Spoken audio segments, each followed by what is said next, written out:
want to bring yet another opportunity to meet, engage, and air our views and collect views of your diaspora out there, the Kenyan diaspora in the world, and especially in this Africa, Europe, and Middle East. This is an important activity that especially speaks to the mandate of our State Department, that is the State Department for Diaspora and Foreign Affairs and Diaspora, and especially on the issues relating to our diaspora out there, and in collaboration with the State Department for Labor and Skills Development, would want to bring this session on progress. And as I've said, this speaks to accommodate the promotion of continuous dialogue of our Kenyans abroad.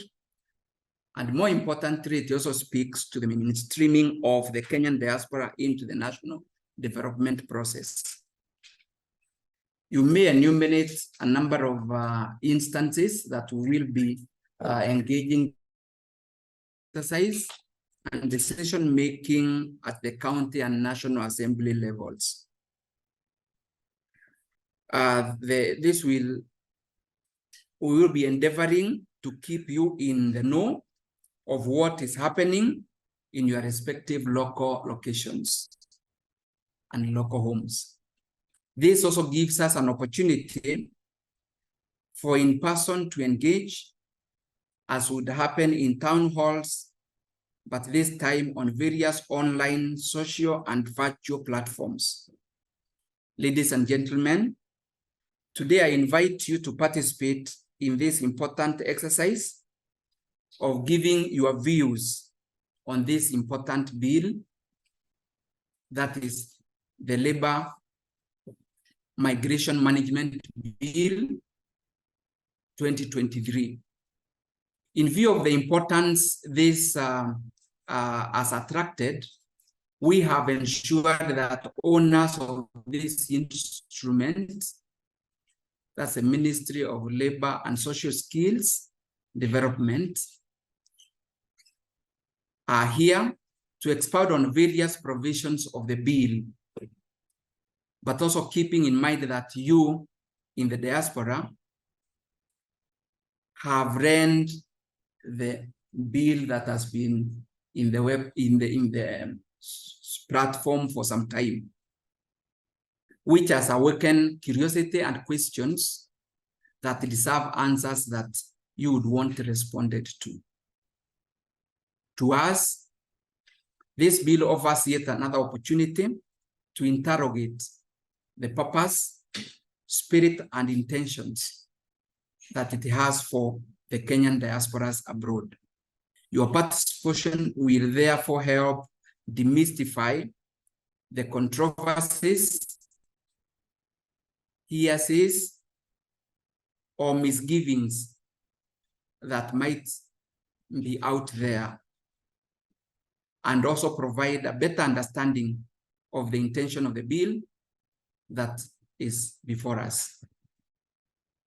It also gives you an opportunity to own and walk the legislative process,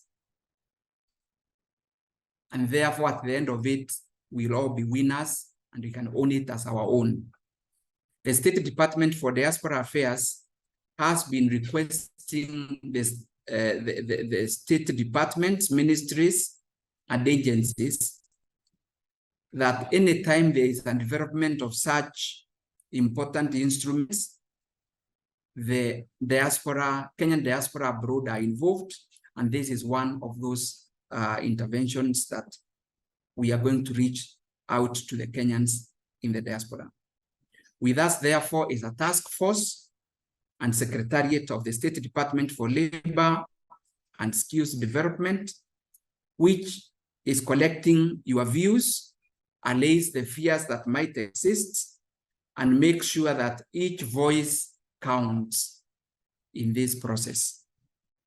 Allow me, therefore, to welcome the representative of the Principal Secretary, State Department for Labor and Skills Development, Ms. Sharon Rebecca, who will introduce the bill and help us in answering questions relating to the bill. I welcome you all and request that you pay attention and ask any questions that you might have that they are going towards enriching the bill and making it more understandable to all. Thank you very much. And I therefore wish to request Sharon to take over and take us through the instrument. Thank you.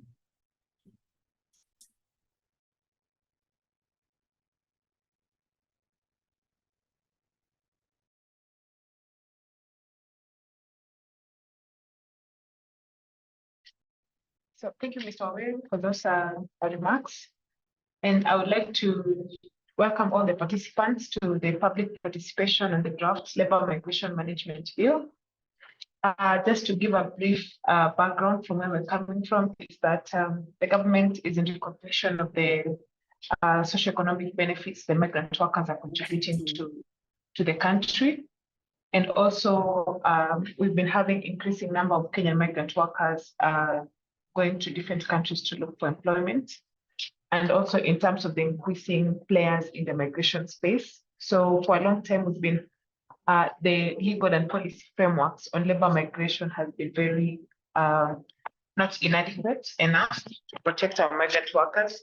So in that regard, the government, through the Ministry of Labor and other stakeholders, including the State Department for Diaspora Affairs, we developed the National Labor Migration Policy, which was approved by Cabinet in August, on 8th of August, and it's in Parliament for consideration. And part of the policy, it gives provision for development of the bill to give effect to some of the programs which we've indicated in the policy. So we've been facing a lot of challenges in terms of just regulating and managing labor migration in the country. And I'll just highlight a few. Is that one of the challenges we're having is we don't have inadequate protection of our migrant workers. And one of the reasons is due to lack of reliable information. We don't know how many of our Kenyans are out there. Issues of trafficking in persons and ethical recruitment, inadequate social protection mechanisms in place, and also inadequate regulatory framework for the operations of the private employment agency. So in regard to that, we have the sessional paper number 5 of 2023 of the National Policy on Labor Migration, with the overall objective of just promoting safe, orderly, and productive labor migration. And to give effect to the policy is the development of the draft Labor Migration Management Bill 2023, which now reinforces the existing legislations so that as a country we can have a comprehensive legal and regulatory framework for orderly labor migration. So in line with that, I will take you through just to give a brief, is that the policy, both the policy and the bill have been developed through a consultative process. We've been able to bring all the relevant government agencies on board, the social partners, that is Quadrant FKE, the representatives of employers and workers, the private employment agencies, and also we've also been bringing on board migrant workers, both potential and the returnees, also to just be able to give us an overview on how labor migration is in when you guys are moving out of the country, the labor migration process. So in development of these two documents, we've been able to have most of the stakeholders on board. And today I will take you through the draft Labor Migration Management Bill. I will give highlights, and as Mr. Owero has indicated, I hope you have a copy of the bill. So I'll just take you through what is in the bill, and then we invite comments if you have any comments or written submissions on the bill. So on the highlights of the bill, when you go to the bill, we have the preliminary part of the bill, which gives it provides for interpretation of the different provisions of of some of the words which have been used in the bill. And then it also provides for the object of the act. The object of the act are just mainly what's the purpose of the bill. And I just read through, that is one of the main reasons to develop the bill is to make sure that we promote a safe, fair, ethical, and orderly recruitment of workers. Number two is to protect the rights of job seekers, safeguard the rights and promote the welfare of migrant workers, and promote opportunities for employment. Then application of the act. Who does this act apply to? The act applies to a private employment agency operating in the country, the recruitment of a Kenyan citizen for employment in Kenya and in any foreign country. So the recruitment covers the whole labor migration process from departure to employment and return. And also the bill applies to a migrant worker, and in our context, a migrant worker implies a potential migrant worker when you're looking for work, a migrant worker when you have already left and you're working in the country of destination, and also the migrant workers who have returned back to the country. Then on part 2, we have administration of the act. On administration of the act, we are looking at functions of the National Employment Authority. The National Employment Authority was established under the NEA Act of 2016. And the National Employment Authority is the body mandated to regulate employment in the country, both local and abroad. When you look at the bill, it gives you the various functions. I can read a few. So some of the functions of the National Employment Authority are to register and regulate private employment agencies, develop pre-departure programs, vet and approve job orders from private employment agencies, identify and create awareness on the employment opportunities, and develop return and integration programs for migrant workers. The bill also provides the powers to which the authority is able to exercise its powers.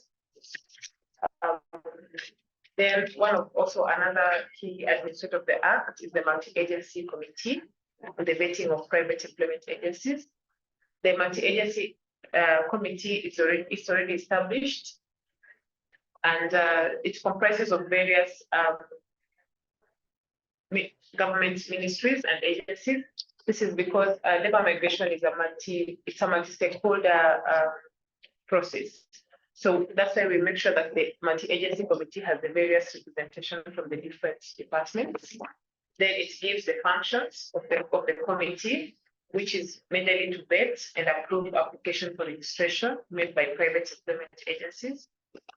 Then it also gives the functions of labor touches, and currently we have 4 labor touches in the Kingdom of Saudi Arabia, the United Arab Emirates, Qatar, and Geneva. But we received approval from cabinet to deploy more labor touches in various countries of destination. So when you look at the bill, it also gives the function of a labor touches, and some of the functions include to seek employment opportunities for Kenyans in that country, authenticate job orders, attend to complaints relating to migrant workers in that country, to monitor the welfare of Kenyan migrant workers, monitor the implementation of bilateral labor agreements, if any, in the country of destination, then provide labor market information to migrant workers. Then it also gives what the functions of the labor touch in terms of reports, which has to be made to the cabinet secretary in charge of labor. Then we go to part 3 of the act, which is on private employment agencies, and it provides for registration of private employment agencies. What are the requirements and conditions for you to be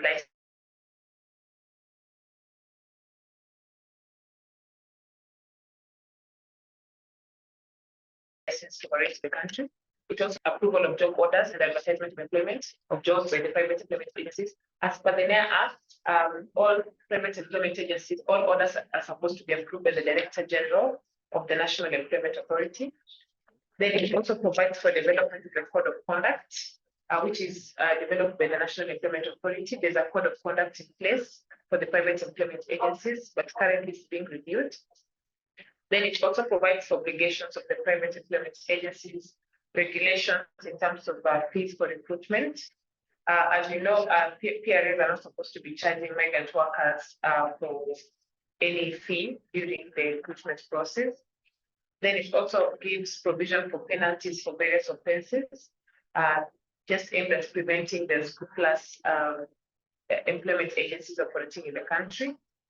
Then under also the private employment agencies, we have a section on section 14.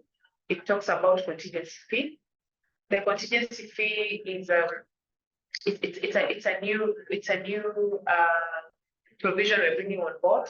Previously, we had a security bond, which is supposed to cater for repatriation of migrant workers, but the security bond has never been executed. So we're introducing a contingency fee where the private employment agencies will be paying a certain fee to the fund, which I'll explain in part 6 of this act. That is the Kenya Migrant Workers Welfare Fund, which is supposed to provide at least for short-term relief to distressed migrant workers. Then we'll go to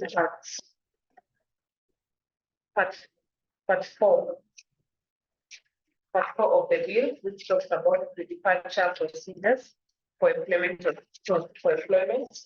This mainly covers what should happen before you leave. And first, if there's the pre-departure orientation where you're supposed to be taken through information on the country which you're going to work. And then also, it also gives a provision for foreign contracts of employment. And it also explains what is supposed to be in the foreign contract of employment. The role of the migrant worker, you're supposed to have your foreign contract of employment, and you're supposed to be attested by the labor officer, which is under the labor department. And also it gives provision for security in foreign contracts of employment and any offense. What are the penalties if on offense by inducing a migrant worker to proceed abroad informally? Then it also gives provision for the registration of migrant workers. So when you look at section 8 of the bill, it talks about a migrant worker shall apply for a person who intends to travel to another country for the purposes of foreign employment shall apply to the authority for registration. Authority in this part is the National Employment Authorities. All job seekers, all migrant workers are supposed to be registered under the National Employment Authority. And after registration, they're supposed to be tested by the labor officer to make sure that you understand your contract of employment. And also it gives procedure for departure before the migrant worker departs. You need to have documentation, you need to have the right documentations, you need to have, for example, the travel documentations and the employment documentations. Then on part 5 of the bill, it talks about enforcement of the bill. And on enforcement, we're talking about appointment of inspectors by the Director General. The Director General in this case will be the Director General for National Employment Authority. I'm seeing hands being raised. I'll request I finish, then you can ask questions. So on part 5, on enforcement, we are talking about appointment of inspectors who will perform the compliance of the provisions of this act. And these are the employment officers under the National Employment Authority. And then it also provides for the powers of the inspectors who are supposed to visit the premises of private employment agencies to look at what they're doing. The reason why we are giving provision for inspectors, it's because most of the labor migration in the country is either done by the private employment agencies or most of the migrant workers depart on their own. So what we have done as a ministry is to give NEA the mandate to monitor compliance on some of the provisions of the Act. Then on part 6 of the Act is the Kenyan Migrant Workers Welfare Fund. And this fund was, the onset of this fund was during COVID pandemic, when we had a lot of our migrant workers stranded in different countries of destination, and the government was not able to have funding to repatriate these people back. So what we have say is that we are going to establish a welfare fund. This is a welfare scheme. It's not a levy, it's not a tax. It's a welfare scheme where migrant workers will contribute to the fund. The private employment agencies will contribute to the fund. The government will also contribute to the fund. Other development partners in terms of grants can also contribute to the fund. And the fund is to provide, it has some various benefits. So one of the benefits to provide relief assistance to migrant workers and their families in cases of distress. Number two is to provide invalidity benefits to migrant workers. For example, if you become incapacitated and you're returned to the country, you'll be able to receive some benefits from the fund. Provide medical assistance to migrant workers. Provide assistance to migrant workers and their families during calamities. Provide survivor benefits where a migrant worker dies. This is a benefit which is given to your family members in case of death. Then provide funeral grant when the migrant worker dies. So the funeral grants, the difference between the funeral grant and the survivor benefit is the funeral grant is supposed to facilitate funeral arrangements and all that. But then the survivor benefit is given to the family members as some kind of income replacement. Then it also, part of the benefits will be to provide psychosocial support to migrant workers and their families, provide legal assistance to migrant workers involved in disputes of employment. And just to highlight that the legal assistance will be strictly on employment issues related to employment. Then it's my workers and bring the remains of my workers dialogue, collaborate with relevant agencies to support skills development and recognition of migrant workers, support pre-departure training programs, support return and integration programs for migrant workers. Return and integration programs, we are talking about when you're planning to return or once you're back to the country, how can you be able to participate in the labor market? So issues of maybe searching for work in the country, savings, investments. So those are some of the functions that the fund will be looking at. And then also creating awareness and sensitizing migrant workers and members of the public on labor migration. And just to indicate that the fund is being established under this act so that it can be able to be a body corporate with perpetual succession and a common seal. And then maybe just to highlight, when we look at the fund on section 7 of the act, it talks about the board of the fund. It gives provision on what the board will comprise. And we're looking at the principal secretary in charge of labor, the principal secretary in charge of finance, that is treasury, the attorney general, the principal secretary for matters relating to diaspora. Then we're also looking at having a person nominated by the most representative federation of employers, one person nominated by the most representative federation of trade unions, one person nominated by the most representative association of private employment agencies, and one representative of migrant workers nominated by the most representative association of migrant workers, and a CEO for the fund.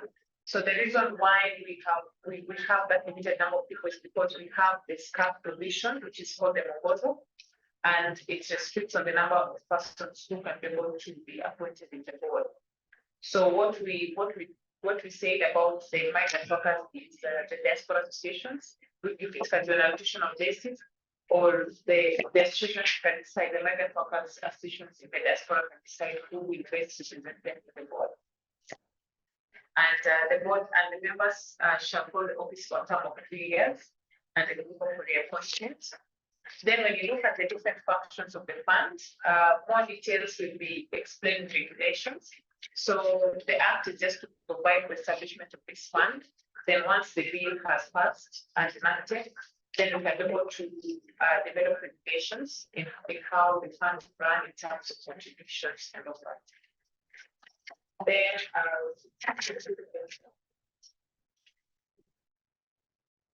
so we can go to part 7 of the act. it gives miscellaneous provisions, for example, restrictions on labor migration, where depending on the interest of the state or the health and safety of the migrant workers, the cabinet secretary may by notice in the Gazette restrict migration of Kenyan workers to a particular country. It also gives provisions for repatriation of migrant workers. Yes, the fund shall be responsible for repatriation of migrant workers, but in the cases where it is found that, for example, the migrant worker on medical examination is unfit for employment, or the migrant worker for reason which is not responsible, not engaged, or having sent out of the country for engagement, or the authority finds that the worker has been engaged or sent out of the country for engagement by misimplementation. So this, if it happens that the private employment agency was party to a migrant worker leaving the country and it's not medically fit, or there's a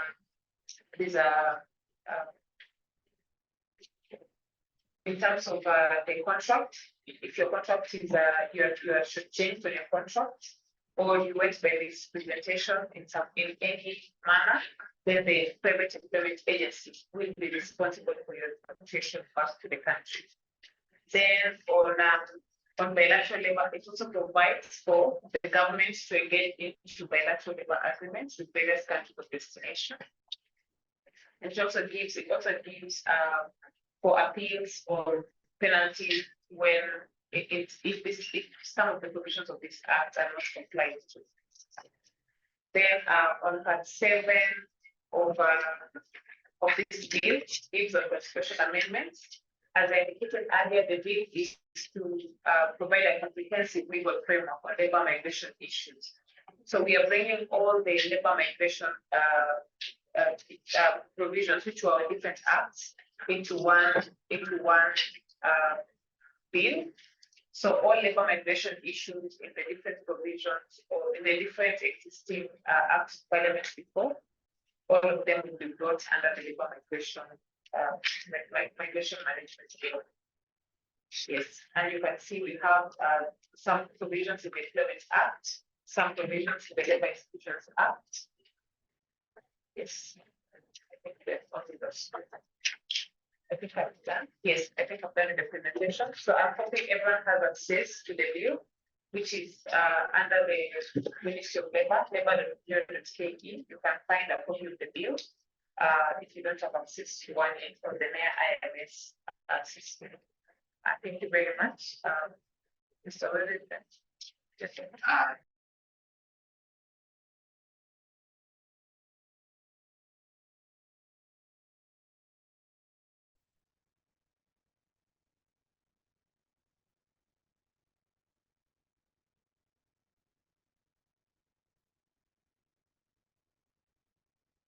Okay, thank you very much, Sharon, for that very candid presentation.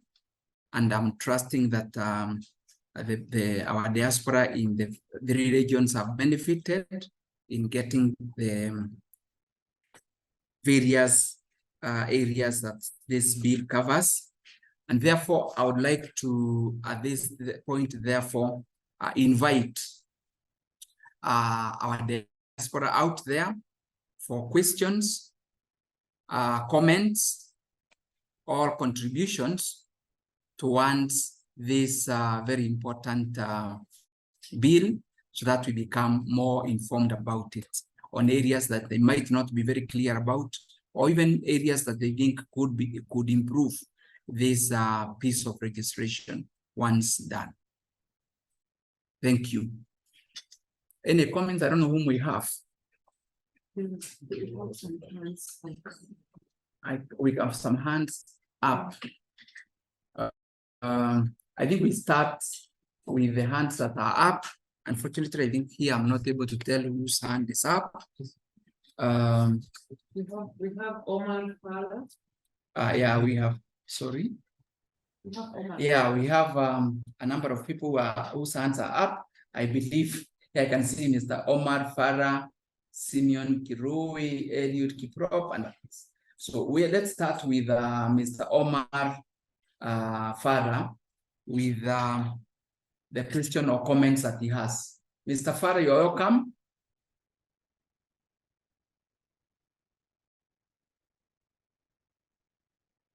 Mr. Farah, if you can hear us. Good afternoon. Good afternoon. My name is Omar Farah, the chairperson of Kenyan community in Qatar. Yes, your name? Omar Farah, Yes. the chairperson of the Kenyan community in Qatar. Oh, in Qatar. Thank you very much for Mr. Farah for coming on board and telling us where you are. Yes, kindly go on. I have two observations. One is to appreciate the fact that this is happening. It's long overdue. I believe it is worthy the cause. Second is looking at how we intend to achieve this. From the aspect of board, I have a submission because we have diaspora circumstances which are unique. We have the Middle East, Asia, Europe, and US. All these areas have different challenges. I believe if we have representatives in these particular areas, that will add value, as opposed to having a blanket representation. That's my submission. Thank you very much, Mr. Farah. I would like to also appreciate your getting on board and realizing how important this is. And like you say, it's long overdue. We appreciate your concerns that you'd wish that this is carried out in all our locations, whenever we have some Kenyans. And I would want to assure you that this is being done. In the morning, we had a similar event where we covered Asia and Australasia. This afternoon, we are having Africa, the Middle East, and Europe.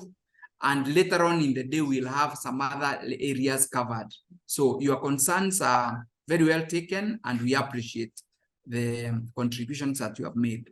Thank you. Can we then have Mr. Simon Kirui?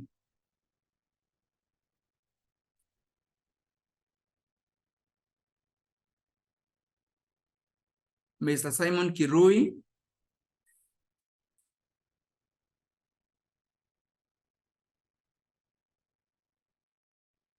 I'm not sure whether he can hear us. Possibly he'll come on board when he's ready. Can we then also have, as we wait for Mr. Simon Kirui, could we have Mr. Eliud Kiprop? And kindly tell us where you are calling from or where you are linked so that we can also tell which area you are covering. Yes, Mr. Okay, Kiprop? I hope you can hear me now. Yes, who is this? Yes, Eliud Kiprop. You're most welcome, Mr. Eliud. Kindly go on. Yes, I'm joining from Japan. From Japan? Okay. Yes, I have some comment and some questions. Let me start with the question. Thank you for the presentation. And there's something that did not come out very clearly as far as I'm concerned. For example, when it comes to welfare, I want to know this welfare fund, for example, is it optional? And then two, when you talk about like providing like health insurance, when I'm in a foreign country, for example, if I'm in Japan, it has very elaborate health insurance. So how are you trying to match the two so that like what will you do? For example, I don't need insurance from Kenya if I'm here. What do you do? Of course, I understand other countries have different circumstances, but my big question is how are you going to match with the local existing insurance plans that are there in those countries? And then my final one is about when you talk of migrant workers, and most of this deal talks about leaving Kenya. How about those who left Kenya before? How do you want to deal with those? And then if I for example, I go as a student and then later I transit I change to a work.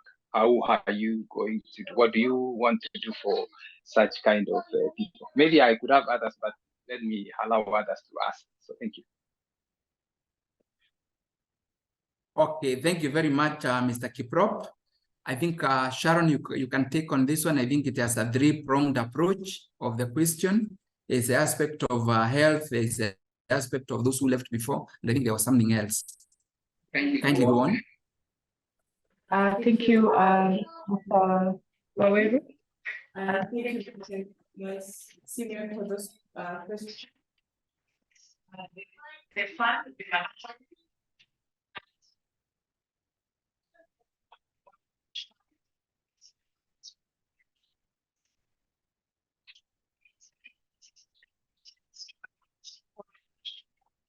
is the fund is employed in any. So it comes.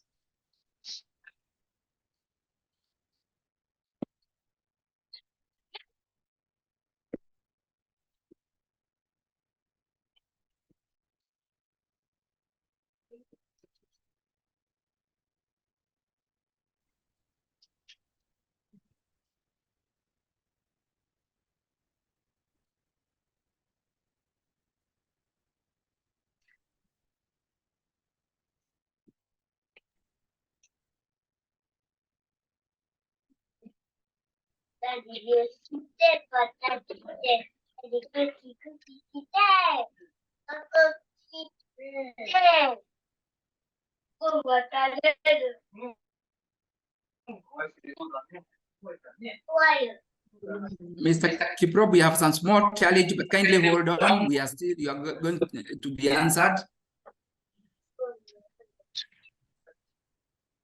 Can you hear me? Yes.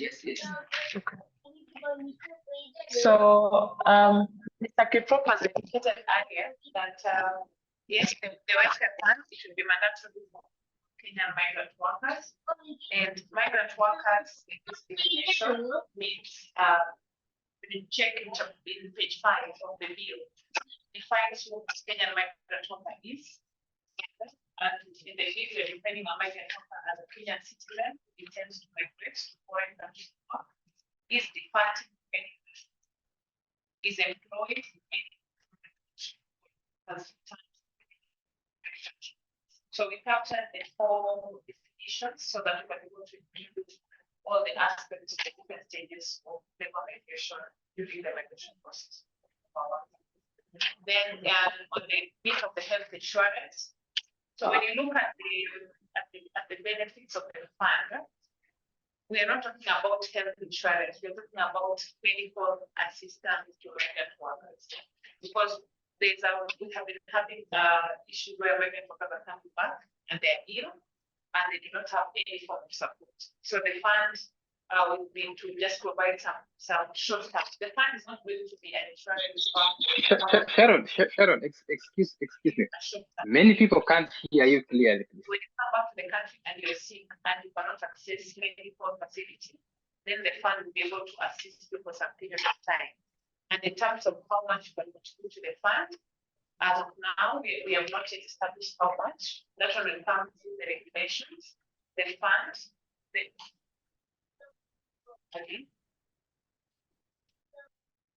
Actually, from what you said, I could hear you clearly. I can barely say I understood what you said. I have no idea because I can't hear you. And I've seen many comments here saying that they can't hear you. Hello, Mr. Kiprop. Yes. Kindly Yes, hold on. Kiprop, We have a small challenge, but you are being answered. Kindly hold on. Be patient a little bit with us. So I talked about the fund being mandatory for all migrant workers, and also indicated that when you look at page 5 of the bill, you can get the definition of who a migrant worker is, and the definition covers the whole cycle of labor migration, from intention to migrate, to departing to any foreign country, to being employed, and also during the return period. And this act is only applicable to Kenyan migrant workers.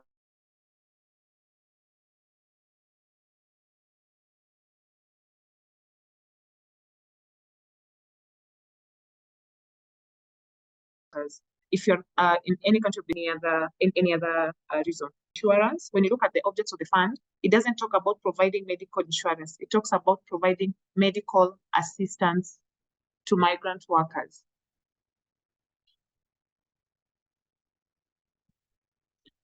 So, so this for the medical assistance, it's in the case where you're back to the country and you're ill. We have seen some of the migrant workers who are coming back to the country and they're sick and they do not have access to medical assistance. So the fund will be able to give some short-term relief for migrant workers who come back to the country ill and they are not able to access medical facilities. So the fund is not going to replace the existing mechanisms. The fund is just it's complementing what is already there. So it's more of a complementary measure to the existing measures which are already available.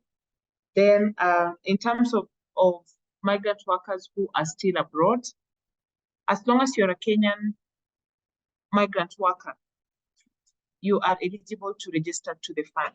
So when you that's why I've read on page 5 on definition of a migrant worker.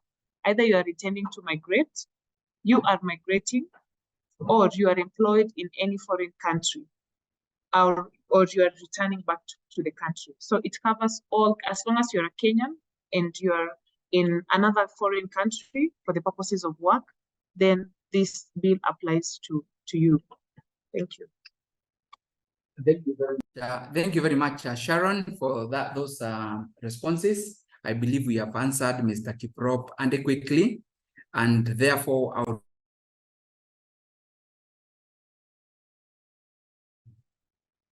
I'm saying thank you very much, Sharon, for having been able to respond to issues raised by Mr. Kiprop. I would wish now to invite Mr. Kirui, who I think raised his hand, to raise the questions or give his input. Mr. Kirui, Simon. Hello? Yes, you can hear me. Hello? You can hear me? Yes, I can hear you. Can you hear me? Yeah, Mr. Kirui. Hello? Can you hear me? Mr. Kirui. You can hear me, right? Can you hear me? Mr. Kirui, yes, please go ahead. Yes, good afternoon. I think it's afternoon back home. My name's Simon Kirui.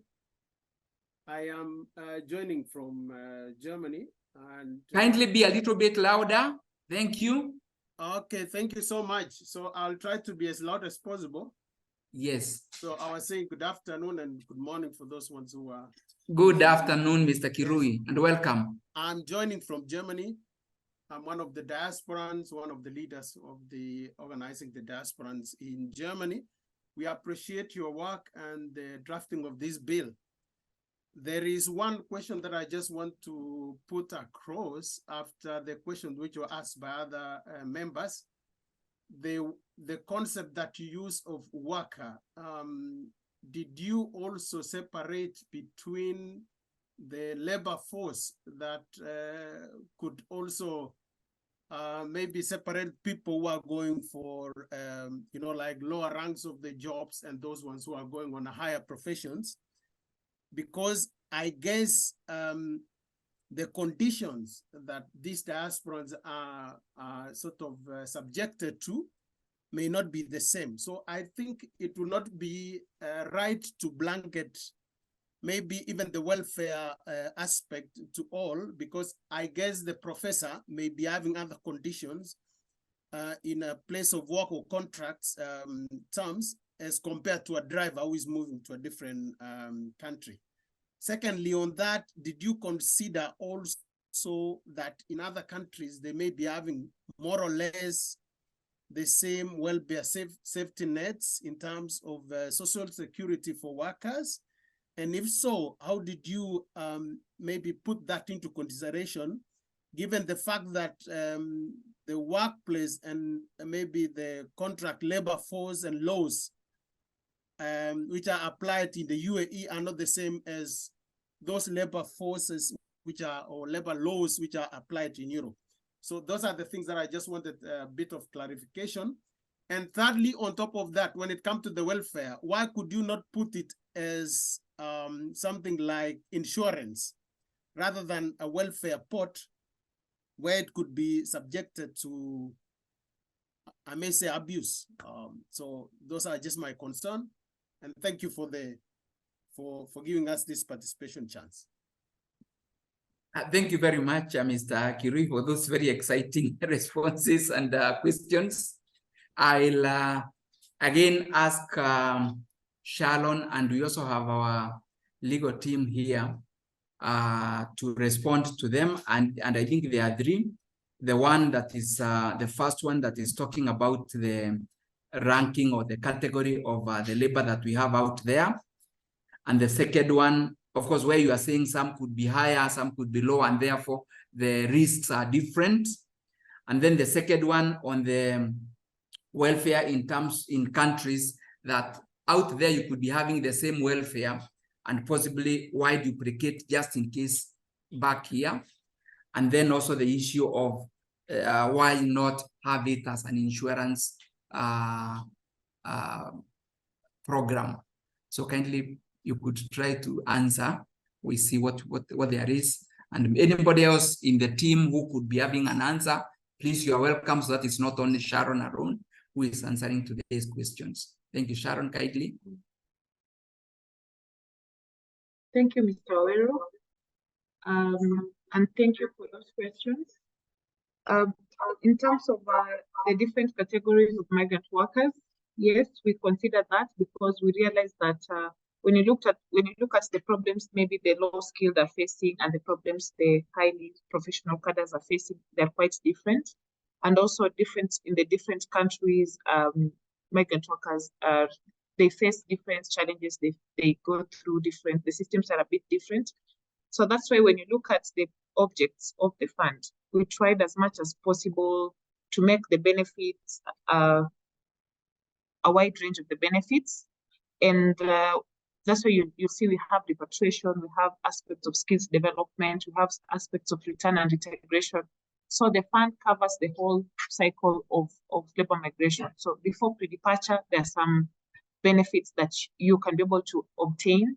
When you're employed in the country of destination, you can be able to get, say, for example, legal assistance, psychosocial support in cases of repatriation. When you're coming back to the country, and this is what, when we were developing the purposes of this fund, we had some of the returnee migrant workers from different regions.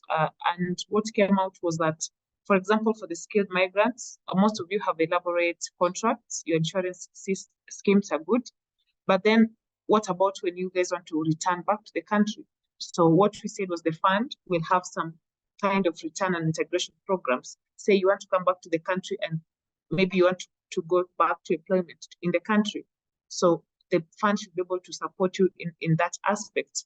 Say you want to do some investments in the country, then you can be able to channel your funds through the Migrant Welfare Fund. So the fund will be a bit broad. It will have different benefits, which will cover at least all cadres of Kenyan migrant workers in the different destination countries. Thank you. Thank you very much. My brother, you have anything to say? Okay, maybe just to, sorry, my name is Nick Safari from the State Department of Diaspora Affairs. Just to add on what my colleague from the Ministry of Labor has stated, that the welfare, the reason for this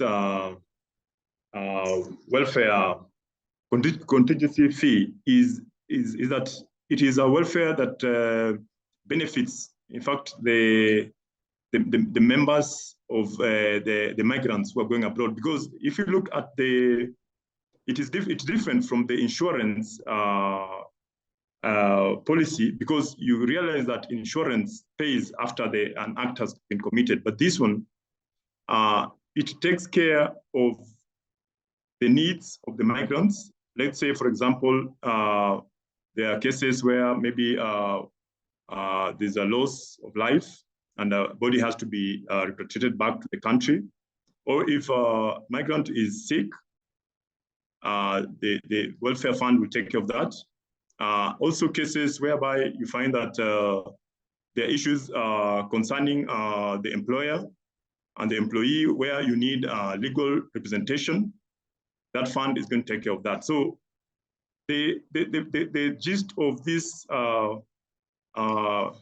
contingency fee is that it is something that is brought to bring the anomalies that were there before in the insurance, the insurance policies and the companies. It is something that has been brought to do away with that.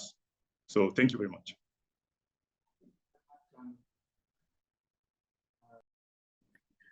Again, thank you very much, Bwana Safari, for the contributions. And I also realize we have some of our people who have asked their questions, some anonymous, some are known who has asked. And I think it's also important that we answer them as we answer those ones who are online. And I can see, I don't know whether panelists, you're able to see this. I can see a question that is anonymous. Good afternoon. What will this bill do to the section sanctioned countries, employers, when a Kenyan dies in employment abroad? I have only seen bringing back of the dead to Kenya. What consequences will these foreign nations employers face? That's one of the questions that we have. I think possibly we could see whether we have an answer to this. And there's also Jessica with a question and Eli Likuyani. I don't know whether Sharon, you're able to see these questions? Yes. Yes, thank you, Mr. Awero. I can be able to see the questions. The question on what will this bill do to sanction countries or employers? So Kenya cannot sanction another country because of the issues of sovereignty of states. Each country has its own sovereignty. But what we do is, for example, the private employment agencies, when you look at section 4, section 3 of part 3 of private employment agencies, it gives the penalties for employment agencies who recruit migrant workers scrupulously or not in the stipulated way, and also it gives provisions for registration and licensing of private employment agencies.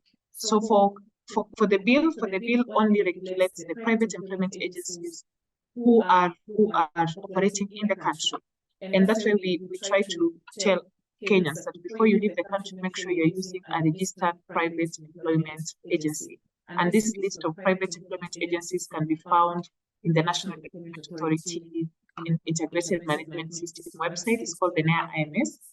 And what we're also doing is the fund is not going to solve all the problems that are in labor migration, but the fund is going to complement the existing measures which have been put in place. So, for example, in terms of trying to look at the employers in the other countries, that is why the country has been focusing on signing bilateral labor agreements with the countries of destination, so we can see how best we can be able to protect our migrant workers in different countries of destination. And then, in terms of, there's another question from Jessica Kabura on mandatory to the fund. Yes, it's going to be mandatory for all Kenyans who are migrating to register to the fund. And in terms of how much the contribution will be, it's because the bill only gives to effect to establishment of the fund, but we're going to develop regulations which will require an actuary to do some kind of costing so that we can be able to tell how much money migrant workers, recruitment agencies, government, how much they're supposed to be allocating to the fund for it to be able to operate smoothly. And the reason why we are putting it a mandatory is because we are trying to, the government, at the end of the day, the government is responsible to all of its citizens wherever you are. So it's more of a combined effort from both the citizens, the government, and the private sector to ensure that we can be able to streamline the labor migration sector. Then there's a question from Eli Likuyani on about the act, who is an immigrant worker. We do not have an immigrant worker, we have an immigrant person. For a worker, you're called a migrant worker. The moment you leave the country to go to work in another country, you're called a migrant worker. And sometimes you can leave for other purposes, not for employment. But then there are transitions in terms of your migration status. So you could have gone as a visitor and then or a student, and then you transition to a migrant worker. And that's why in the act we talk about a Kenyan citizen who is employed in any country of destination. So this act will apply to a Kenyan citizen who is employed in another country. Then does this act cover all diaspora? No, this act only covers Kenyan migrant workers. The diaspora are covered under the diaspora policy, which is under the State Department for Diaspora Affairs, under the Ministry of Foreign Affairs, Foreign and Diaspora Affairs. Thank you. Thank you very much. Thank you, Sharon, for those contributions. I just would wish to add that on that question that was asked by, I can't remember by who, about that the government only repatriates the bodies. I think partially true, partially not true. There is the fact that our embassies and missions abroad and consulates deal with issues of Kenyans who are out there, and they follow up on cases where Kenyans have rights have been violated, whether it is that they have been abused or have been done anything that may have caused deaths. Our embassies follow up on the issues of Kenyans. So besides the bodies being repatriated, the missions follow on issues that relate to the rights of the Kenyans. And this includes that the missions have also labor attaches who follow on the labor issues and on those who are rogue employers, so that they are able to follow the cases even after the bodies are repatriated. I think that's important to add. So I don't know whether we have others who have questions. I can only see there are some hands. I think we have some hands up.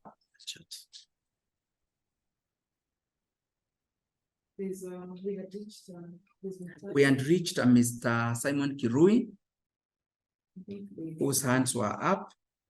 Sorry.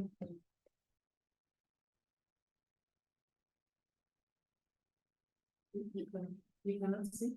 No, I can't. Oh, I can. Now I also can see we have Bernard Kavu. Bernard, are you on board? Kindly, if you are, would you raise your issues? Okay, thank you. Thank you very much, Waweru. Yes, I'm on board. I don't know whether you can hear me. Can you hear me? Yes, I can. Kindly go on. Okay, thank you very much. My name is Bernard Kavu. I represent Diaspora County 48. I'm based in the United Kingdom. And there are several issues that I would like to raise as far as this bill is concerned. The first issue relates to the issue of the fund itself. I think everything, first let me say, we all appreciate the government's effort to look after the migrants. We have actually been in the forefront in trying to get government to assist when it comes to this. However, when we read this bill, we've seen that what we've been proposing to the government was a collaboration, a partnership between those people in diaspora and the Kenyan government in trying to deal with these issues. The reason being, we are the ones in diaspora, we are the ones dealing with all these issues. And we were hoping that when this bill was written, it would reflect that partnership and collaboration between the Kenyan government and the people in diaspora. However, what has been written on this bill is very clear that this is purely a government proposition where the government is going to run a fund to assist migrants, but not necessarily involving those who have been on the ground, people who have been in diaspora, who know what has been going on. So these are really serious issues where we are saying we were hoping for a bill that brings the Kenyan diaspora on the table. And again now, to be honest with you, we are feeling quite disappointed that this appears just to be a one-sided affair of the government, again, where there is no room of having those who are in diaspora sitting and putting forward what we need. There's no inclusivity here. So can we understand it? Someone talked about repatriation. We've been talking about the issues of evacuation, repatriation of those who are in diaspora. And the point was, we don't feel that this is a government. This is something that the government should be doing. This is something we are saying we needed to have, if it's those who are involved in ensuring people to make sure if someone needs repatriation, that can be done. We've got people in diaspora involved in these areas. This is what we were hoping for, not the government to get into the affairs of managing people's lives. People are starting to feel this is becoming intrusive. People should have that freedom of deciding on what to do. If you are leaving the country, you take, and this is what happens to all of us, we take. There should be a policy where someone could take their insurance cover, and you are saying the government can make sure everybody is covered. So if something happens to you, you'll be repatriated. Here we are talking of repatriation. Someone said we are not going to work with the insurance. So is the government now going into the business of insurance? Is it going to be now running an insurance for the people? I don't think that's right. What the government should be doing is engaging with the diaspora and saying, how do you think we can do this? How can people who have migrants who have left Kenya, what is the best way to assist them? And frankly, I'm saying we need to have the diaspora on the table discussing these issues. What is going to happen here? Committees will be formed. Again, they will just be for people who are based in Kenya. And what will happen is it will just be discussions, business as usual. People will still continue suffering. Why? Because the people running the fund, running the whole show would not be involved. There are not people in diaspora and so on and so forth. So I'm strongly requesting that going forward, we need the diaspora on board here. The diaspora must be on the table. That's my point. Thank you. Thank you very much, Bernard. We appreciate your comments. And before I can say anything, I would like to invite Rebecca to Sharon to give us some comments, I think, on this, because we are all in this and would want to involve the diaspora.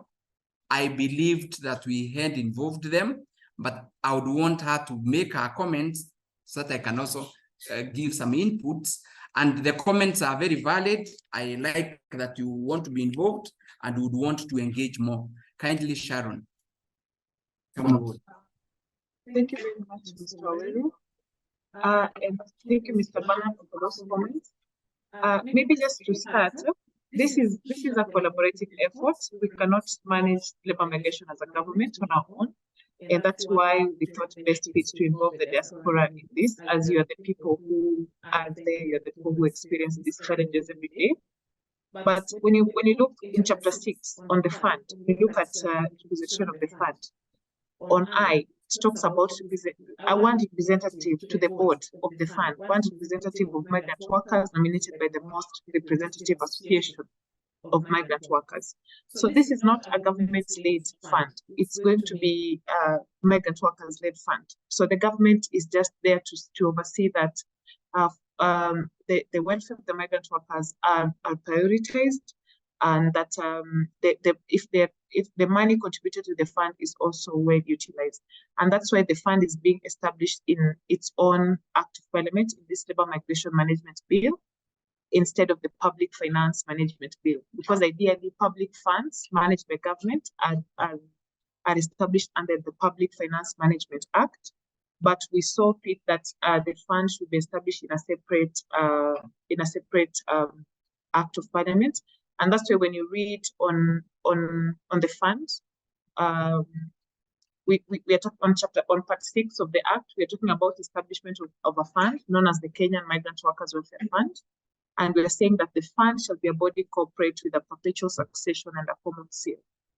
So this does not mean that this is not a government fund. This is a migrant workers welfare fund. The government is on board to ensure that the welfare of its people is being taken care of. And in terms of the different benefits, and I've explained this before, that the fund has a varied, it will provide various benefits, and these benefits are not supposed to replace the current benefits that you're enjoying. This one, the fund is just complementing on the existing social protection measures that are there for the migrant workers. It's because as a Ministry of Labour, we've been having reports and challenges in terms of providing this kind of assistance. And we said, the government says it does not have enough money. So we said, let's have a collaborative fund where migrant workers contribute, private employment agencies contribute, government contributes, and it has its own management body. Thank you. Thank you very much, Sharon. I would want just to add a voice. When you look at the board of the fund, you can tell that this board actually involves all the stakeholders. If you look at the members who are going to form, the 9 who are going to form the membership to the board, it's actually all the major 9 stakeholders. And in those stakeholders, a member from the workers, migrant workers, is nominated, and as has been said, from the most representative association of migrant workers. Besides that, we've involved all the FKE, the COTU, the Federation of Trade Unions, which are not purely government, then the responsible ministries for labor and diaspora affairs. So in this, our intention was to have all the stakeholders on board, and it's not government who is even going to be the chair of this fund. So it is going to be associations that are related to migrant workers. Besides, when this bill was being worked out, the migrant workers were given an opportunity and they were on board. And this is, again, another step we are doing right now of involving the migrant workers. So we are not opposed to them being, the migrant workers, and we want your contributions because we know they are very valid. You're on the ground and you certainly know where the shoe pinches best. So our request and our appeal is that you would give your inputs basically on what you find as content that is going to improve on this bill. And that is certainly going to be taken on board. And as we are talking now, this is a process that is going on. And later on, we will culminate in our parliament with the inputs that our parliamentarians, our representatives are going to discuss, but informed by what inputs we have received on the ground, including inputs from migrant workers who are outside this, our boundaries, the 48th county of this republic. So kindly, Mr. Bernard, we appreciate and would request that we get inputs, even if it's in written form. We are going to incorporate them that are going to inform and add value to this bill. That is our appeal. Thank you very much, Mr. Kirui. We would also wish to get, I can see we have others. I don't know who are the next.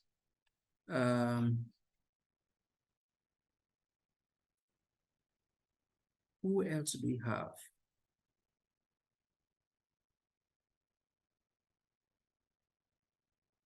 Are we able to see those whose hands are up? I don't know. There were some questions, yes. Yeah, and you could handle the questions first, then we can go to those whose hands are up. Yes.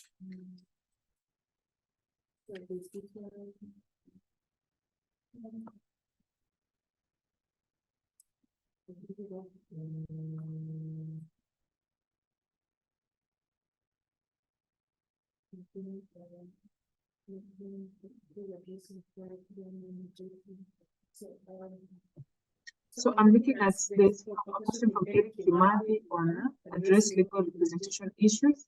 So as I indicated earlier, the Migrant Welfare Fund will provide some legal assistance, but the legal assistance will only be on matters related to employment.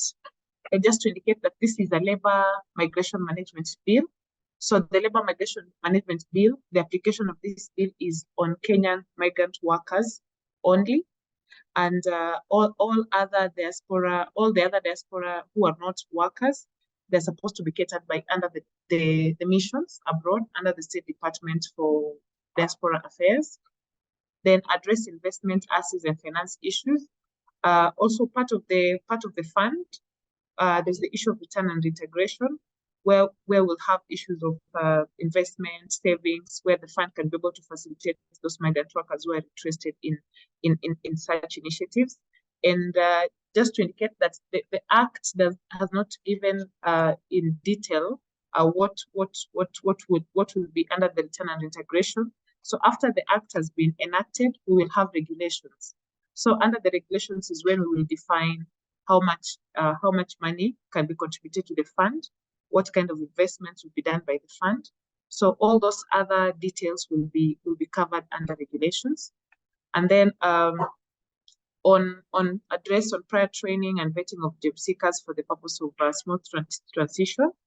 The prior training and vetting of job seekers, yes, one of the aspects of the fund will be also to collaborate with other institutions to facilitate skills development and recognition for migrant workers.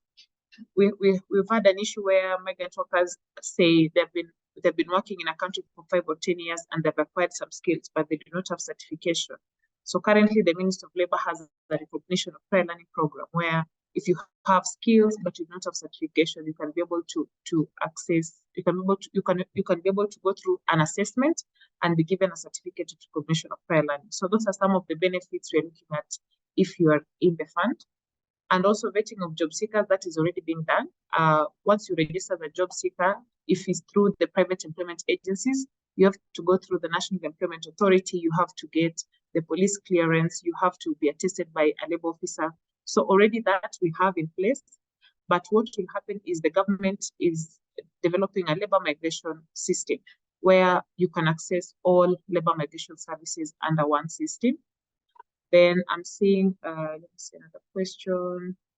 As we speak, we have representatives from different regions in the Diaspora and the Work Committee. That was also already covered, that there will be a representative of the most representative. So the Diaspora Association that has the most representative of migrant workers is the one that will be able to give will be able to give a member to the committee, or the Diaspora committees can agree and see how best you can be able to get one of your members to be part of the board of the committee. And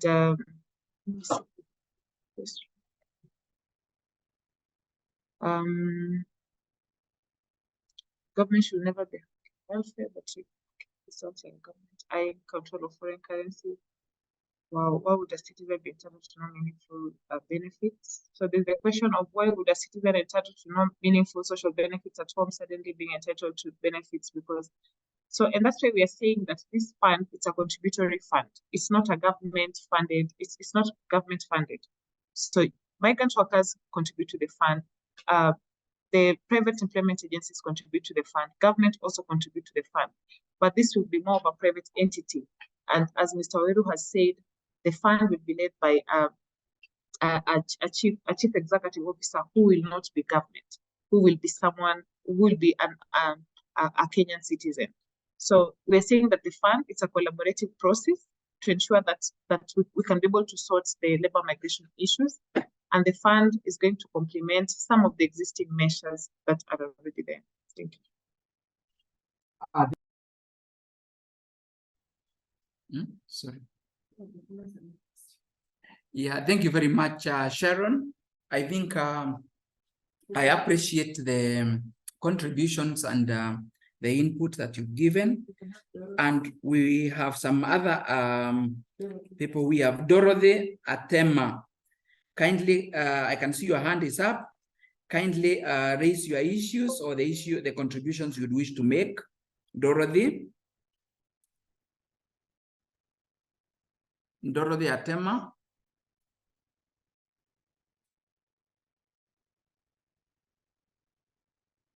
I wonder whether Dorothy is on. We can have James. Now, if we are not able to get Dorothy, can we have James?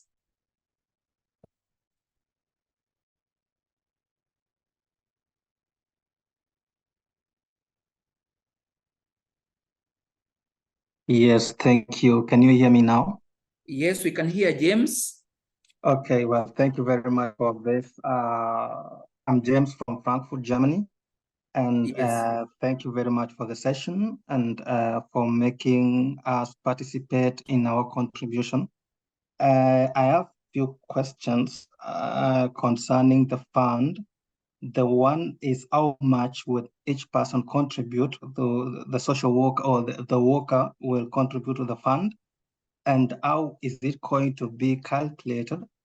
And again, the other question is in terms of claims, maybe if, because I've seen there, for instance, in a point of death, maybe there will be some money going to a beneficiary, or even like the monies that goes for burial.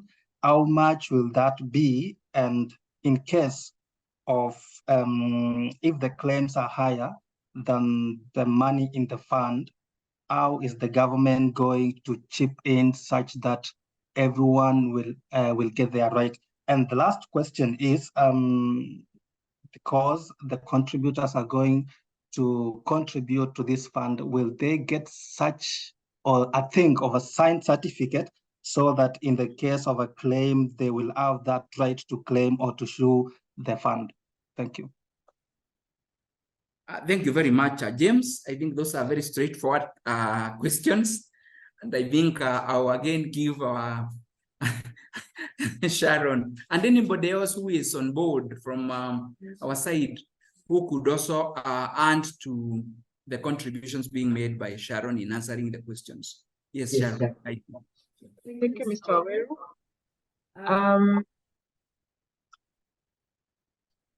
On how much?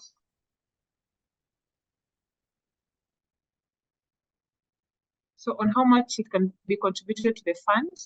So as I highlighted earlier, first, the legislative process, first you have a bill which is enacted to be an act of parliament, and the act just gives provision for establishment of these funds. And that's why you can, when you look at the bill, we have provision of establishment of the funds and some of the benefits we are envisaging the fund to offer. But once the fund is enacted, we will have regulations in place, which will also still come back for public participation. And now in the regulations, we will have the amount of how much migrant workers can contribute to the fund, how much the government is to contribute to the fund, how much recruitment agencies are to contribute to the fund. So we will have regulations in place, and we will also still come back for participation. But for now, we are just providing for establishment of this fund. And in terms of benefits, what benefits are we envisaging? How will the board be managed? But currently we have an actuary on board. We are getting support from the International Labour Organization. We have an actuary on board. So the actuary is doing some kind of postings, looking at the different countries, the different workers in the different countries, and just giving us costings on what is the feasible amount of money we can charge migrant workers to the fund. So the figures will not be determined in a boardroom or anywhere. The figures will be determined by an expert opinion, which we will be able to come again in the next few months for comments in terms of how much can be contributed, what are the benefits payable, and also in terms of how many times can you be able to benefit from the fund. Thank you very much.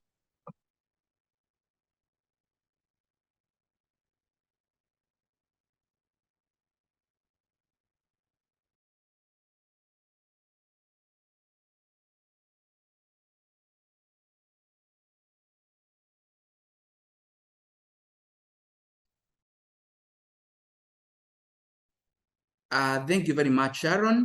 I wish to get back again and invite, I think, see as if Dorothy is back.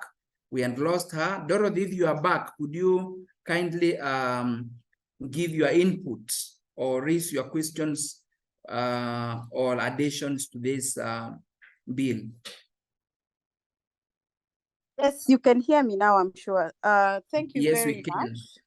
Thank you very much. I really appreciate this forum. But in my feeling, my contribution, I hear you saying you have involved immigrants before and all that. And we just got to know the diaspora people are so busy. We only got to really know about this bill when now. Before then, even if it was then, it was going on, we can say maybe you were involving a select group or people who you are easily accessible to. But I see this as a beginning of involving us. It would be so sad if only after this, then we hear, oh, we involved the diaspora and so on, really. Because for us in Europe, we are organized. We even wanted to have a session directly with you and discuss it. Put our time aside, which is very expensive, to discuss it with you, but you are not open for it. We feel this needs to be discussed more, because if you don't have the goodwill, if everybody doesn't understand it before you begin, I still have so many questions. But I say this is a good beginning, but my contribution is let's go forward. You don't have to discuss it with everybody, but in diaspora, we are so well organized. Every country has a representative Kenyan diaspora. If you just take one leader, I mean, Netherlands, like you take our chairman in the diaspora, you can be sure for those of us who are interested in what is going back at home, at the end of the day, by having one of us, all of us are going to be involved. When he understands, all of us are going to understand this. And this is a very good thing, because what's been happening with the migrant workers has been many times lying in the shoulders of these organized bodies. So for you to just call us in a webinar like this and then go and say we involved, I don't feel that's adequate, and that's my contribution. Thank you very much. Thank you very much, Dorothy. We appreciate your views, and we really look forward to engaging with you more. And like you just lightly said, diasporans are many out there. Some are back here, and certainly we've involved a number, only that we've not reached everyone. And we look forward through the site that has been given to more engaging with you more and getting more of your inputs. Otherwise, we really appreciate your contributions and look forward to engaging with you more. Thank you. Then we hand, who is next here? I can see there is Juliet. Madam Juliet, I don't know where you are. Kindly come on board. I think we've left Charles. We'll get to Charles also, and Coleman, Elizabeth. Can we start with Catherine Otieno? If you can hear me. Kindly, can we have Catherine on board?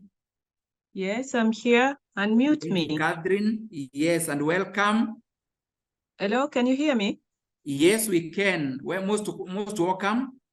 Okay, thank you very much. I'm Catherine Otieno. I live in France. I've been here for quite a while now. My first concern is about the dual citizens Did you take time to have a look at that and how that will impact them?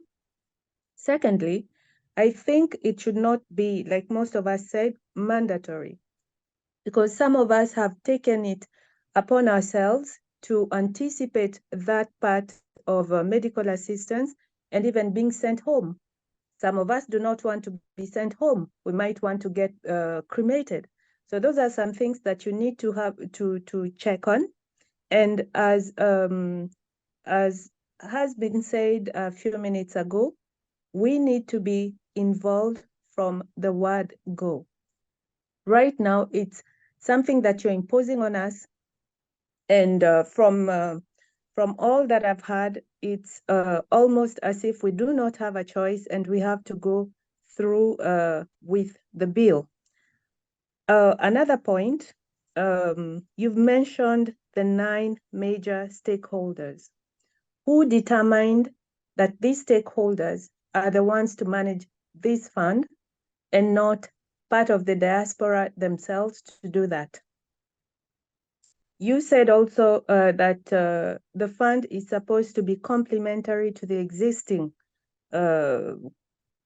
benefits, not benefits, existing assistance that any migrant worker might have. How will that benefit the person, with you not having an idea to what extent the person is covered? So those are some of the things, the issues you need to address before coming up with a bill and imposing it on us.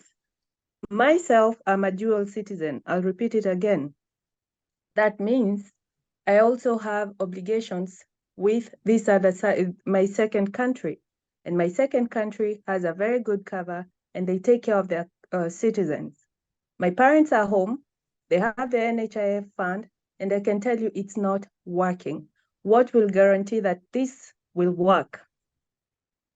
Lastly, I think you need to differentiate the different geographic regions. Look at each region, have a deep look and discussion of what they really need.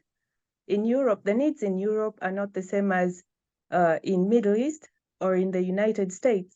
So they need to be differentiating acts that that will make the fund, if it's voted in, effective for all the different people involved. Thank you. Thank you very much, Catherine. We appreciate your inputs, and I want to give this opportunity to Sharon and anybody else who is on board, including Mr. Safari, to assist in answering some of your concerns, and possibly even the members of the other participants could also add to the issues being raised. Yes, please. Sharon, you're welcome. Thank you, Mr. Aweru. And thank you, Catherine, for those comments. For the composition of the board, we have in the country, as you all aware, each country has its own provisions or procedures on how to develop public funds. So this is a public fund, and in Kenya there's the Mwongozo, there's the Mwongozo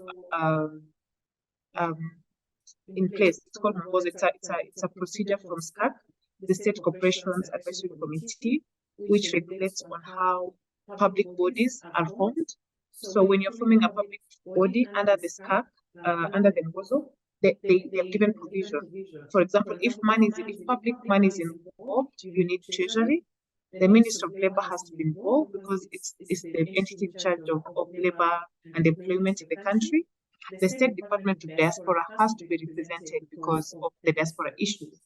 And then after that, we have the Attorney General in case we have legal liabilities as a country. And then now we have the other representatives. That's why we picked the representative for employers, representative for workers, representatives of private employment agencies, representatives of migrant workers. So we tried to make the board as inclusive as possible. And one of the propositions we had the same question when we had some migrant workers who have returned back to the country, who were part of this conversation when we were developing the fund. And there was the proposition of having a rotational basis in terms of representation of migrant workers. So if this region is represented in the board in this term, then the next term it could be taken to another region. And also there's also an aspect of if there's need arises, for example, if there's a need in the European Union or the Middle East, we can always be able to bring you on board and be able to give your views or your consideration. And also in terms of looking at the welfare of the fund and how the money is represented, that's why we are saying when you're bringing someone to represent you in the board, it should be someone who can be able to articulate very well the needs of migrant workers. Because now we have those limitations in terms of the number of people who can be on the board. Thank you. Thank you very much, Sharon. I think that is very well articulated. I don't know whether Mr. Safari, you had anything to say? Just on dual citizenship. Yes.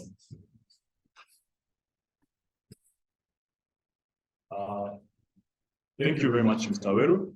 I just want to comment something on dual citizenship, and that is that dual citizens can receive benefits and privileges from offered by each country where they are citizens. So I don't think there's a problem if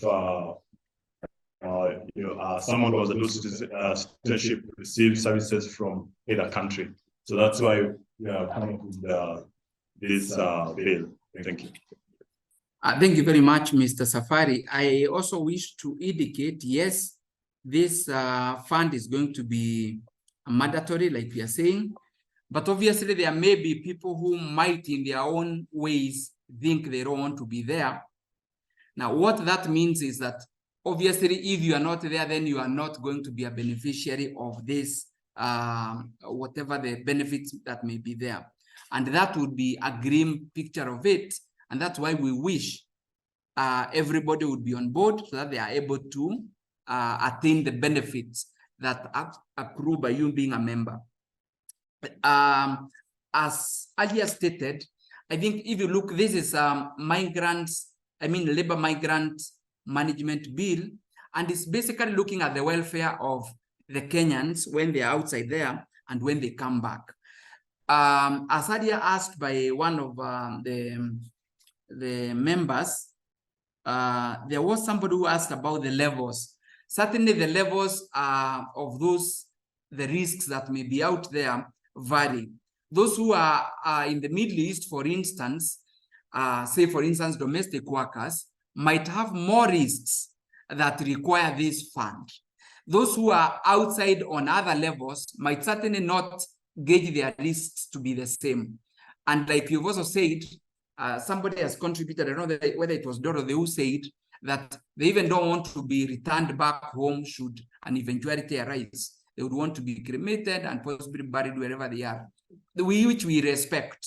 Those are personal views and we totally respect them, but it is important to have the minimum cover for those who would otherwise not have those kind of options.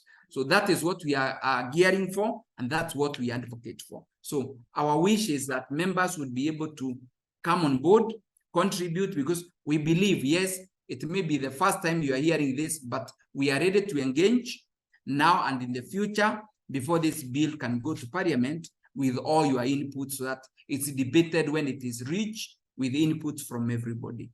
Otherwise, thank you very much, Catherine, and we wish to call upon, I don't know whom we had said, Elizabeth. I don't know whether Elizabeth is on board. Mokonen. Elizabeth, if you are on board, kindly. Good afternoon, all. Good afternoon to you and welcome. Yeah, my name is Elizabeth Mokonen, and thank you so much for this. Thank you so much for the bill. It wouldn't be anything if we don't thank you that you have actually been sitting somewhere and thinking about us in the diaspora. So thank you so much for this. One of the issues that is coming out, and this is, I think, is to Dorothy or the legal team, And this is the issue of data. How are you going to manage data? How are you going to gather data? Which brings me to my second question of baseline. Have you done baseline survey on what really are the needs of Kenyan migrants? Have you really done it? Because it would be nice for us to be guided from something, from statistics, from some numbers, because then we are just thinking that Kenyans in diaspora need help. And because we've had cases, and yes, we've had very many cases of people who are stranded, people who need help, but it would be good to go by numbers. And this is something that we'd want to know whether you've done. Number three is, I've had many of my colleagues in the diaspora talking about very good points. One of them is representation and inclusivity. We could not, or we should not be discussing a document here that you did not include Kenyans in diaspora. And what I'm hearing you say, Board Chair, is that you have people who are living in the diaspora. It is different with people who are already right now in the diaspora. Yes, we need the expertise of people who are here, but are already in Kenya, relocated back home. But what about the people who are here and continue to live here? This is what we are saying.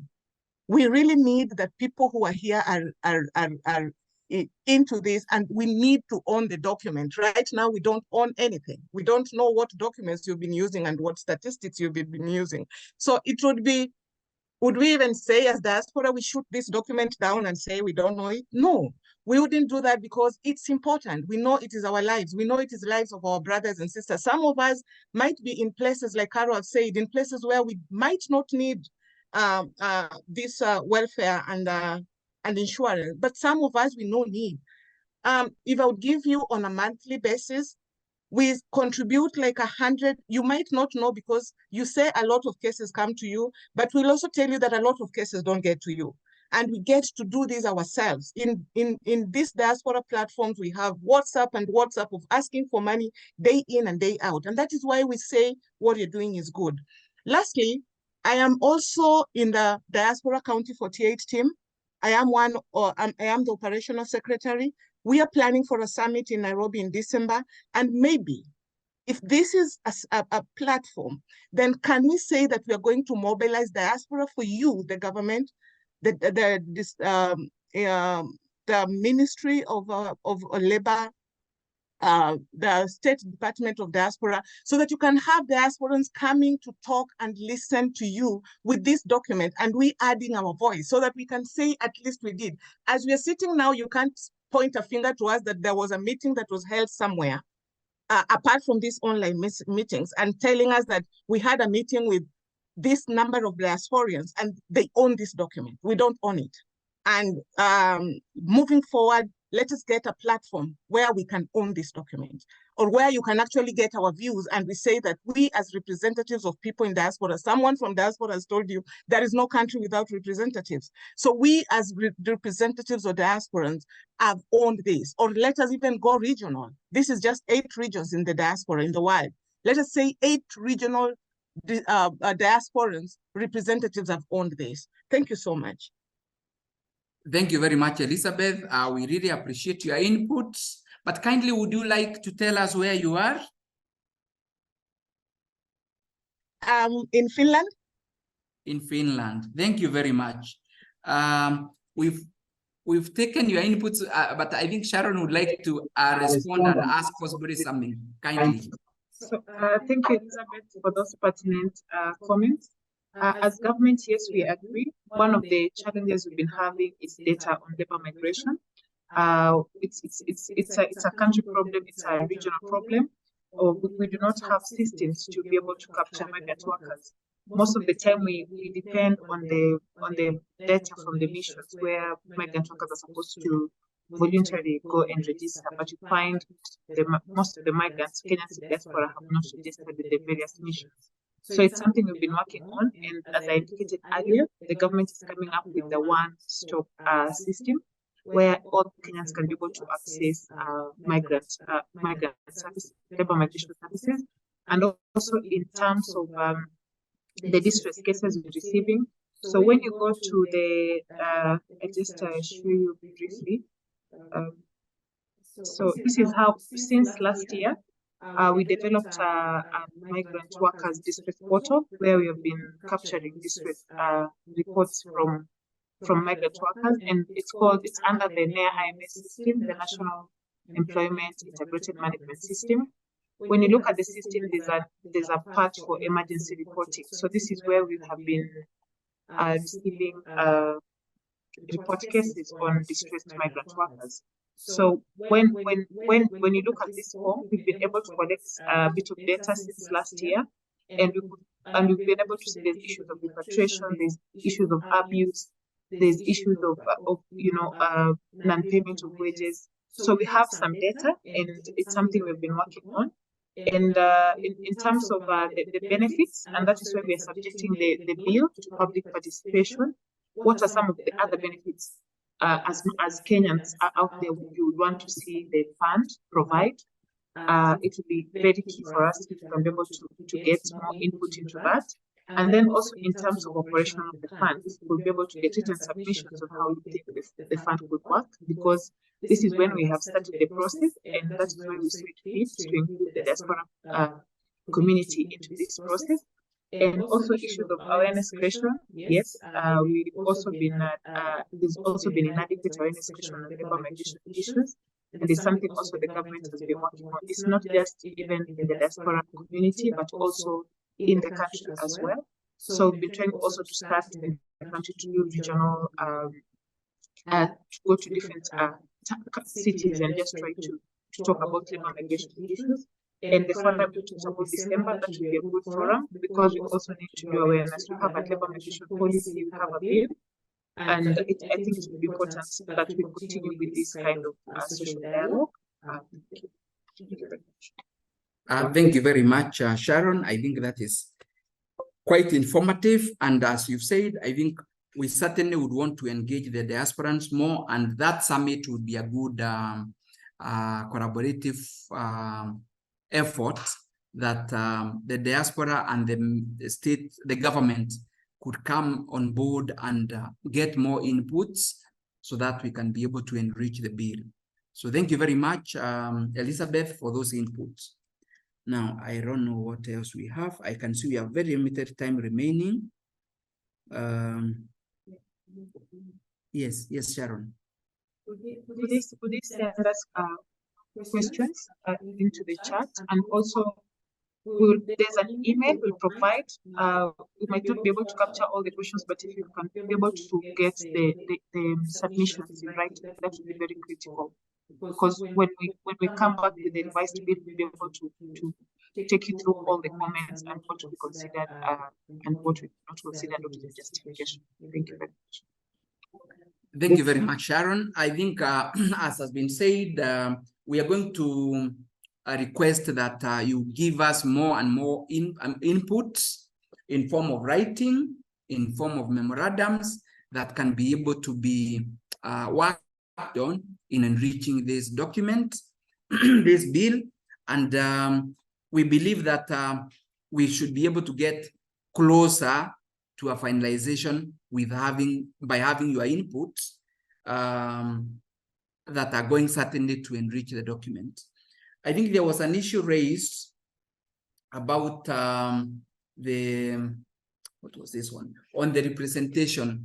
Certainly the representation may not necessarily be everybody being on board, but we can have everybody on board if regions would be able to get their representatives or people that they think are going to represent their issues on the board. And as we cannot have, we've been told by Sharon that SCAC requires this kind of boards to have only 9 members. And the 9 members, we could have representations, because even when we talk on government, like there are only 2 PSs involved that are in this bill. I think there are 2 or 3. And then actually the majority, who are actually 5 out of the 9, are actually private players, including the diaspora representative.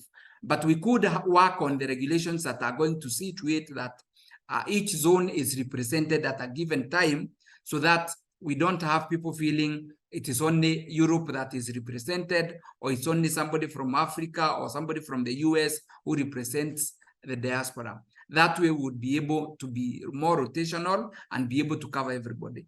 And if those organizations, which we really appreciate, the diaspora organizations out there, we truly appreciate their efforts. They've been doing a lot of work, even besides the government. Some of these distress calls land on them before they even land on government, and they have been on board assisting the government to come up with solutions or even be able to offer solutions and remedies to some of the issues that face the diasporans out there. So we really would wish to continue working with you, and I believe this is a spirit, and working as one, we'll be able to deliver as one and come out more stronger than we are right now. So it's our wish that we work together and we be able to bring you on board, get your input, so that this document finally is not the government document. It is going to be our document by way of ownership, by way of contributions. I don't know whether we have anything else to say. I can see we are running short of time. I don't know what comments we have. We have just very few minutes remaining.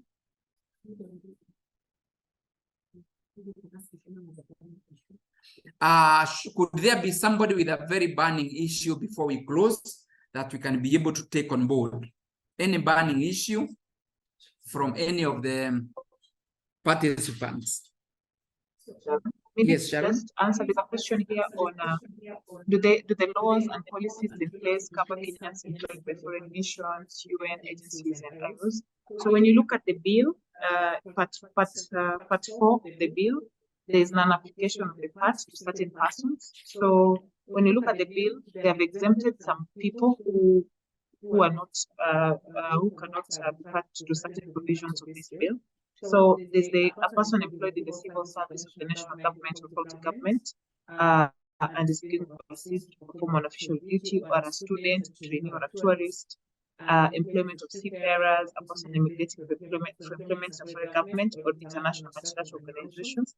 So when you look at Part 4, Article 31, we have some exemptions on people who can be exempted from the bill. But if you feel like you are in the category which you want to be exempted, you can also do that in writing and send to us. So it will be good so that we can, when we are going to review the comments, we will be able to consider who can be included and who cannot be included. Thank you very much. Very important. Thank you very much. That is very key.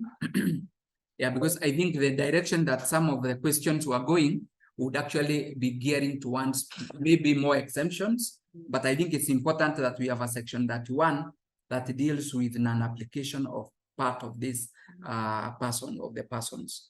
So I think, thank you very much, Sharon, for bringing that to light. Do we have anybody with some very burning issue? We are actually running out of time. Yes. Dr. Onyango, yes. Ongayo. Yeah, the issue raised is that let us meet in Nairobi at the Diaspora County. Huh? Who can read that for me? 2048.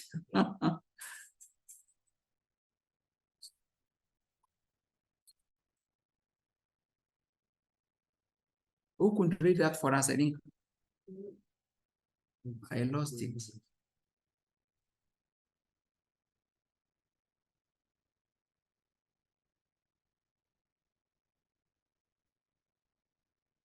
Yeah, let us meet. Kindly read it for us. Somebody can read, yes. Let us meet at the Diaspora County 48 Kenya Summit in Nairobi on 15th to 16th December 2023. This will be a great opportunity to discuss this bill face to face. Thank you very much, Dr. Ongaya. That is good. We look forward to that. I think we will start working towards the same. I think it would be very good. But in the meantime, kindly send us your input so that we will also get prepared. Oh, are we able to have him on board? Dr. Ongaya, kindly go on board. you have an opportunity to talk to us. Hello, good afternoon, everyone. Good afternoon to you, Daktari. Yes, I've been listening for quite some time. Thanks for asking various people to come on board this process. I've listened to a lot of comments from the participants, also your responses. But this is something that we can try to learn from. There are many countries that have engaged with diasporas in very specific things, including diaspora bonds and so on. Bring the skills back home, getting involved in very different aspects of improving the well-being of citizens in the countries of origin. But this is where the welfare question is very central. Welfare of Kenyans in total, but also welfare of the diasporas. And what I would like to remind us here is that when people are in the diaspora, they're or migrants, whatever you want to call them, there's a distinction between the two. But also they can overlap at times. The motivations why people move is very central to this. Motivation and also aspirations of people. Yes, people have affinity to where they came from, but the dynamics or conditions under which they function in the diaspora is very critical for understanding how we want to engage with them. And there are a lot of sensitivities around these issues. And as I pointed out somewhere, where as Kenyans, we really need to think long term, and especially putting Kenya first as the main focus here, such that what we are discussing is not short term, is long term, but something that people will plug into. Any other Kenyan in the diaspora, under what condition? Because their conditions are very diverse and some are very complicated. To be sensitive to that, because I've done some work in Ghana and Ethiopia and other places. And I had a chance to talk to governments there, how they are responding to some of their diaspora issues. Some issues they told me that are very secret, but very important to understand that that's how they see their people abroad.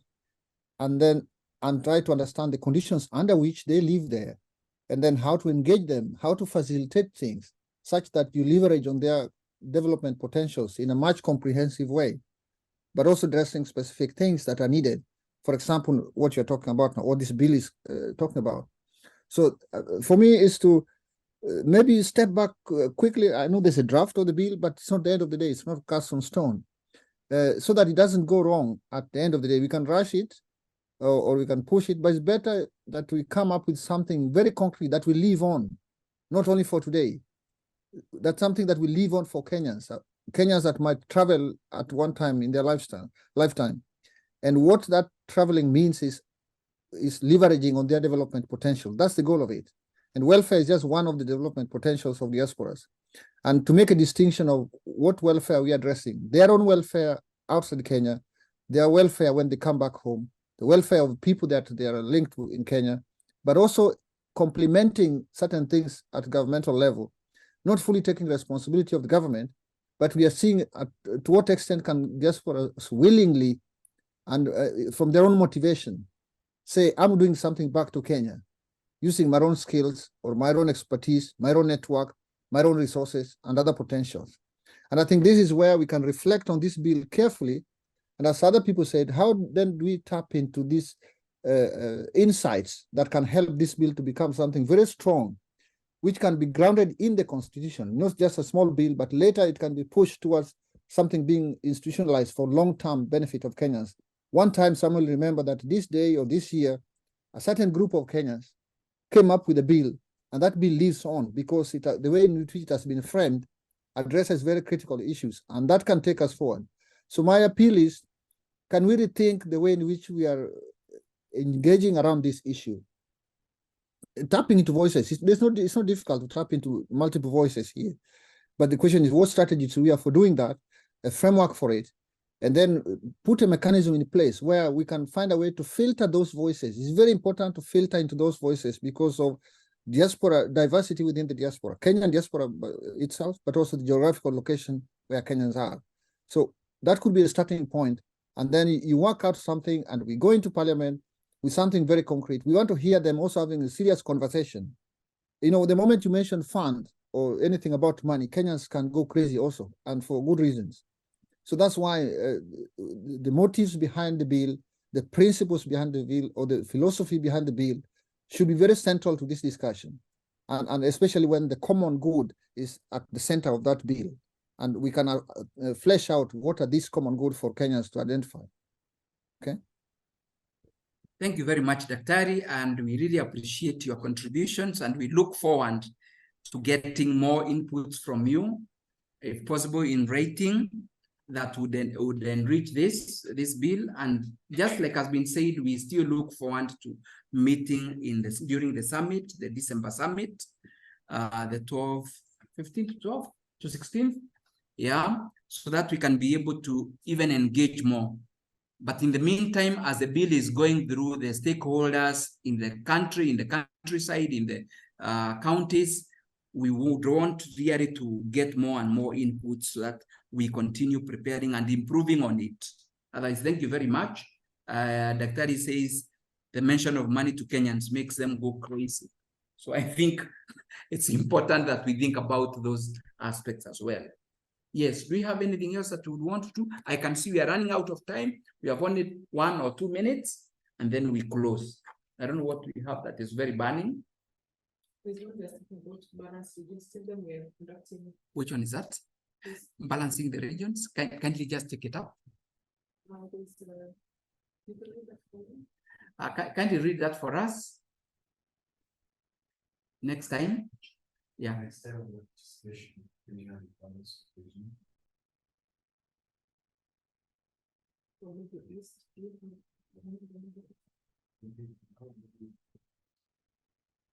In fact, I did not get to know if the Daktari was coming from where. I forgot to ask that. Huh? Yes. Yes.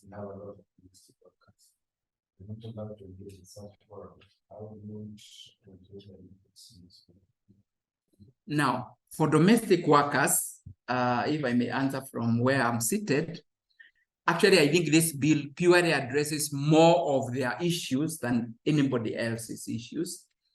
And the way to engage with them is that, for instance, we have those who have returned, and we have now been given the link that as much as they may not have permission to get out there and meet, they have the link, they can be able to get on board, give us their inputs, and certainly we will incorporate them.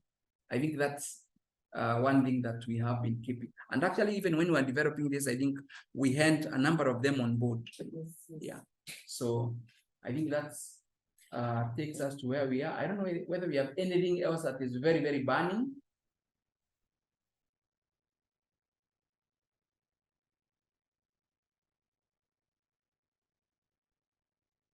What is Patrick asking? What is the body? The whole thing. Yeah, I think, well, of course, as Africans, Kenyans attach a lot of importance to if their loved ones depart while they are out there, they always want to have them back home. And that is why that becomes one of the central issues. But it's not really the only. We have others, the issues of illnesses, the issues of support in terms of return. So I think they are all very important, only that I think this one, because of the mandatory nature in which we treat it, looks like the most important, but others are equally important. Yes, Sharon.